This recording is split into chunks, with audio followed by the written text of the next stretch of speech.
Hey, what's going on, everyone? I hope you're all doing absolutely fantastic. So, recently I posted a picture of a chicken salad that I was having one evening, and that was on Instagram as well as on YouTube community post, and I got many messages that I should make a video of it. It's healthy, but at the same time, it's got a few ingredients which you might choose not to use. I'm going to show it to you here that you're using those. Now, it's completely up to you if you want to use those or you want to get rid of those. I add those because that adds a bit of taste, not much of a calorie to that.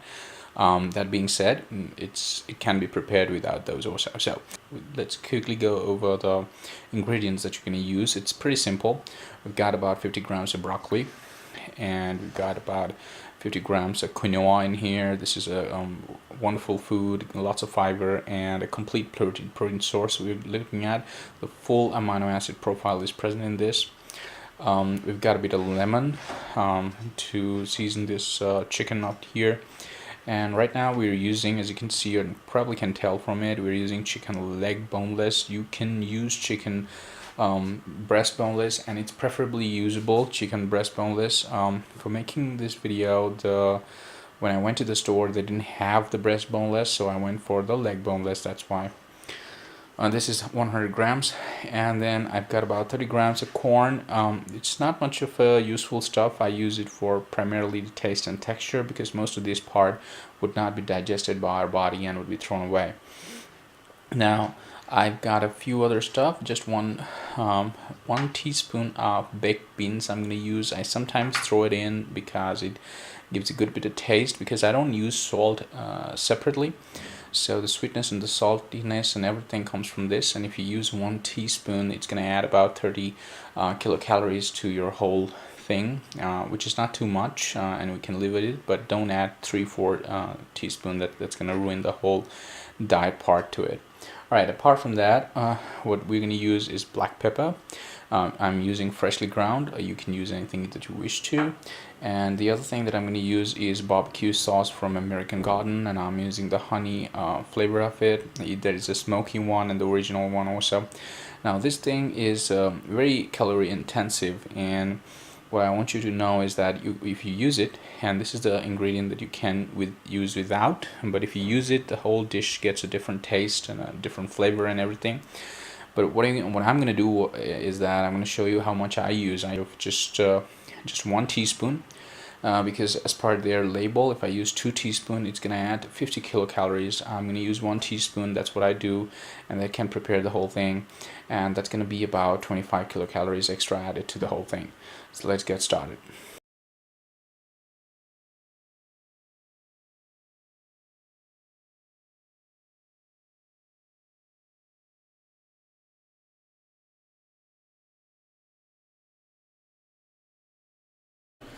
Right, so we're going to start off by preparing quinoa, because it takes a bit of time. So the thumb rule for preparing quinoa is that adding double the water of the amount of quinoa you got in volume. But we've got some corn to add to that, so first put the corn in, and then we're going to add the quinoa, but that's why I've added a bit more water. So if you're having this much quinoa, which is like half a cup, you should add 1 cup of water. That should do it. But then we've added about 2 cups of water. That's because of the added corn, and at the same time I want the whole thing to be a bit softer than it's usually taken. It's just easy for me to digest. Now, the other thing we're doing is that you got to put it on high flame for about 2 to 3 minutes. When it starts simmering, lower the flame and keep it there for about 10 to 12 minutes until you see most of the water is gone, and the water is kind of labeled with the ingredient that you see in here.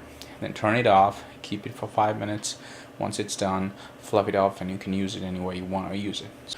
Okay, so I've put the quinoa on flame, and as you can see, I'm having it on high flame. I'm going to keep it like this for about 2 to 3 minutes. When it starts to sizzle from the bottom, then I'm going to simmer it up. And then on the second pan, I've got this tawa, and I'm going to heat it up, and I'm not going to use any oil, but I'm going to use the chicken in here, because remember, I'm using chicken thigh pieces that has some fat in it, so it doesn't really need any oil at all. I'm using a Prestige 4 burner. If you're having something that's 2 burner or 3 burner, that's absolutely fine. It just helps if you have more burners to do parallel things, like I'm gonna prepare the chicken at the same time the quinoa gets prepared. So let's just put the chicken in also. So I put the chicken in with a high flame on the tawa. Now why I'm using tawa is because that's the easiest one available. Most people can have it. Having an OTG is useful, but then it's one you gotta clean it up after you're done, so that's time consuming. At the same time, not many people might have it. Now it's gonna sizzle, as you can hear, I guess. And that's good. If it sizzles, that means the colors are coming in and it's cooking also.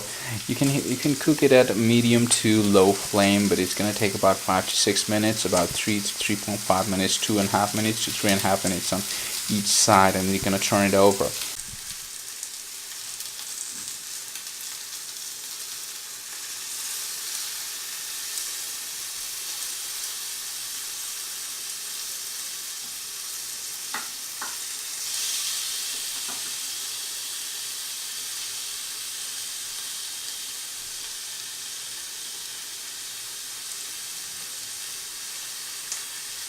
Let this cook and let the color come in and the whole thing to look exactly like a grill. Meanwhile, as you can see, the quinoa has started to boil, and that's when you should reduce the flame and keep it there for about 10 to 12 minutes. While the quinoa and the chicken gets prepared, we can cut the broccoli. What you gotta do is try to cut them in thin slices like this, because if you do that, then you don't have to cook them much, because if you cook those much, then the nutrients kind of die out most of the time for broccoli. So the cooking is minimum for broccoli, so you gotta make thin slices. So let's just keep doing thin slices. It'll depend on your choice actually. If you like raw broccoli, a lot of people like that, then probably you don't need thin slices. For me, I need a wee bit of smoke on it, so these sort of slices are something I'm looking for. So when the chicken is almost done, what you're going to do is grab the barbecue sauce and pour it on a flat plate like this.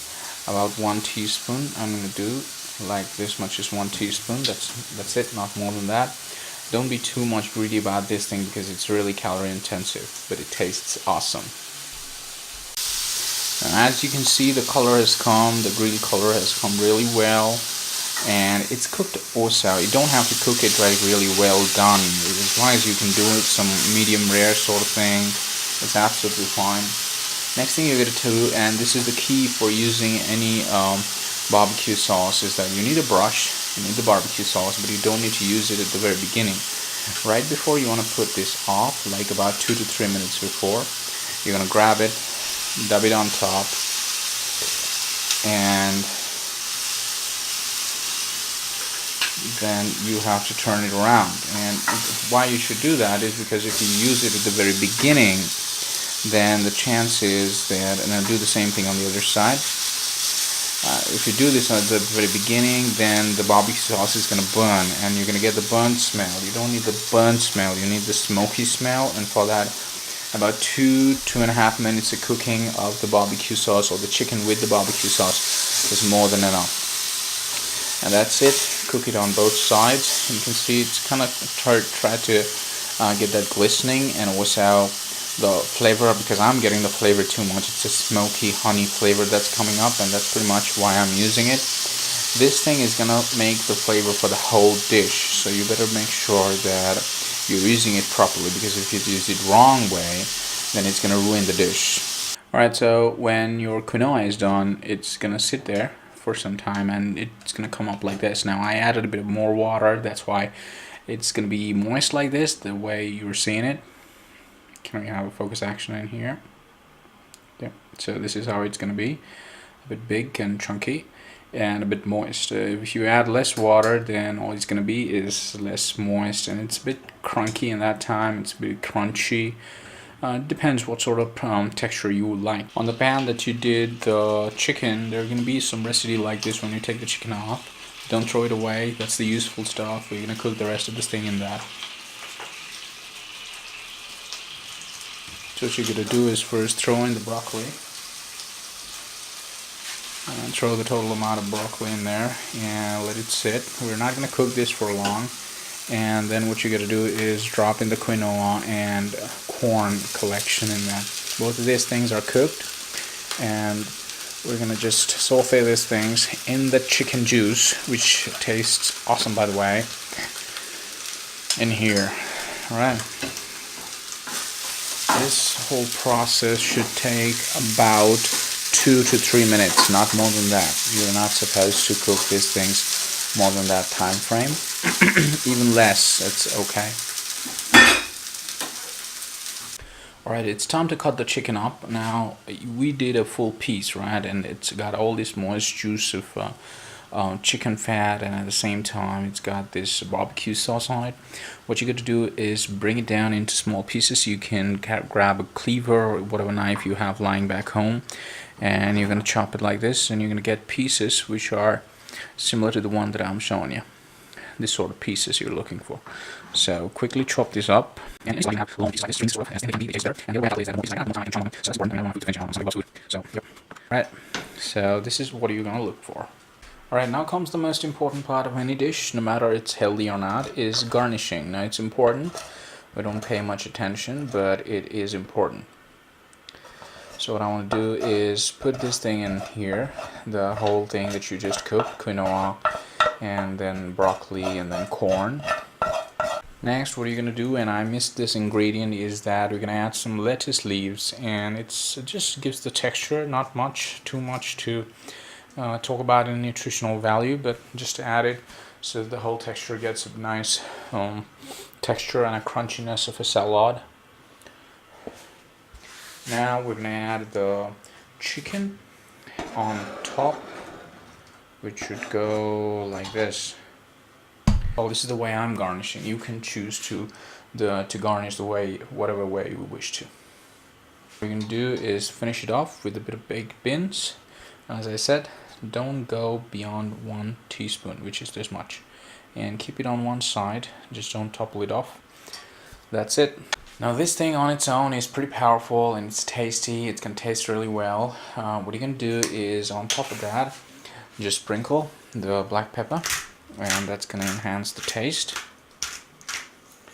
And if you're still unsatisfied and you think you would need a bit more taste, then what you can do is you can use some sort of sauce. So let's say if you buy some sauce, I try to add sometimes, not all the time. And the ones that I like the most are sweet onion, that you can see it's low fat, and this one is not even low, it's 0 fat. But remember, even though those are low or 0 fat, they got some calories. So whenever you add something that adds some taste to the whole thing, it's gonna add the calorie too. So you gotta think about the quantity of calorie. You gotta think about whether you're gonna trade off the taste with the calorie or the calorie with the taste. That's pretty much your choice, but that's what the whole recipe was about. I hope you liked it. If you did, leave a thumbs up, share it with your friends and loved ones, and have an awesome life, folks.